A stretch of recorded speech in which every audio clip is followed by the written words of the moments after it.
Back to my channel. If you're new here, thanks for joining. I am going to give a little quick update on the indoor garden. The indoor garden is dwindling down, and it's the time of year that I'm the most excited about because everything is getting outside to the outdoor garden, and it makes it a lot easier on me. It's been quite busy since the beginning of February, trying to get seeds started, managing my space, making sure that I had things planted at the right time. The season is getting to slow down a bit for me because I am transitioning into getting them outside versus trying to get everything started indoors. So what I have going on indoors really is not much. I did start the second wave of tomatoes and I got 100% germination on the varieties. Yay!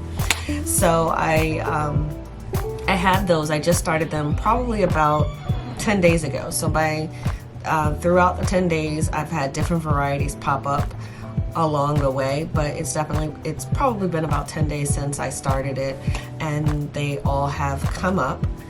I do have some basil and a thyme from when I did the herbs that I forgot to label.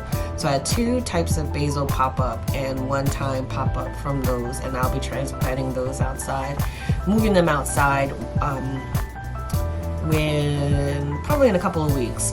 I would have put them outside already, but again, we're going through another 3 days of under 40 temperatures, and it's not supposed to get to freezing, but I have a concern with the basil that it won't survive, so I'm not taking them outdoors. And if it wasn't for those 3 days of cooler weather that we're supposed to have, I would have all of these starts. I would have done it from the day that they sprouted. I would have had them all outside, but I chose not to, so I'm just gonna have to make sure I acclimate those when the time comes. But those are hanging out and getting stronger.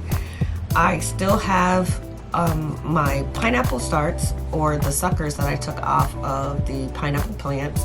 They're hanging out. They don't look the best, but they aren't dying. And then I had to transplant them because they were also in the pot of stuff that was not drying out. So I had to change them, and they had some roots, so I hope they get better, but still they are thriving.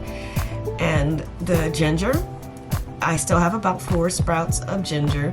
I'd expected more to come up, but even if the green doesn't come up, I know that I have some sprouts for them. So in a couple of weeks when it's time to plant those, in a couple of weeks when it's time to put those outside, I'm just gonna put them in the pot and hope for the best. In addition, I am restarting some of the peppers. So the peppers that I showed that were not doing well outdoors, I restarted some seeds of those, or all those varieties of my sweet peppers. It wasn't anything but the sweet peppers because I start the hot peppers and a couple weeks later I start the sweet peppers. So the sweet peppers were the ones that were not thriving, so I did another planting of that, and the hope is that these do a lot better and that I can transfer them outside sooner, and they might not produce until the end of July, August versus the end of June, July, but at least I'll have a later harvest of the sweet peppers. And then the last thing that's currently in the garden right now are all of the pineapple plants.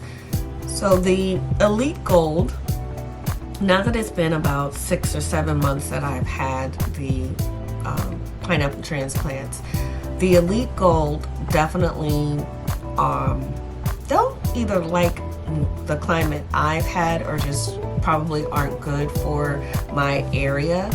They are not the largest that I think they could be, and they have a little bit of yellowing around the edges.